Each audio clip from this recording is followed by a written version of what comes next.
भारतीय प्रजातंत्र की एक राष्ट्रीय राजनीतिक पार्टी है। यह पार्टी आमतौर पर कांग्रेस के रूप में जानी जाती है। कांग्रेस देश की सबसे बड़ी राजनीतिक पार्टी है। इस पार्टी को एक व्यवस्थित तरीके से चलाने के लिए कांग्रेस सेवा दल का जन्म हुआ। 26 दिसंबर 1923 को डॉक्टर नारायण सुब्बाराभाई द्वारा कांग्रेस सेवा दल की स्थापना की गई। उन्होंने देश भर में कांग्रेस सेवा दल का सुंदर और व्यवस्थित तरीके से नेतृत्व दिया। कांग्रेस सेवा दल में उनके महान योगदान को कभी नहीं भुलाया जा सकता है। 7 मई को कांग्रेस सेवा दल के संस्थापक का जन्मदिन है। इस दिन उनका जन्मदिन राज्य कांग्रेस सेवा दल द्वारा उनके जन्मदिन के अवसर पर अगरतला में कांग्रेस भवन के सामने मनाया गया। इस दिन कांग्रेस सेवा दल के संस्थापक डॉक्टर नारायण सुब्बाराभाई के चित्र पर मालार्पण कर कांग्रेस भवन के परिसर में जन्मदिन मनाया गया। भारतीय राष्ट्रीय कांग्रेस के कार्यकर्ता पहले ही देश और राज्य में बहुत कुछ कर चुके हैं, लेकिन कांग्रेस सेवा दल की स्थापना उनके जन्मदिन के अवसर पर की गई। सेवा दल के कार्यकर्ताओं ने कांग्रेस पार्टी की ओर से मीडिया को बताया।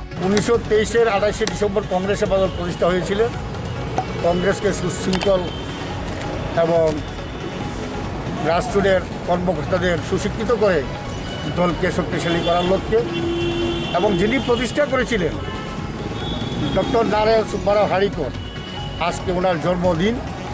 আমরা সর্বভারতীয় কংগ্রেস সেবা দলের সিদ্ধান্ত এবং নির্দেশ অনুসারে প্রদেশ কংগ্রেস কার্যালয়ে আমরা ওনার জন্মদিন আমরা পালন করছি যথাযথ মর্যাদায়।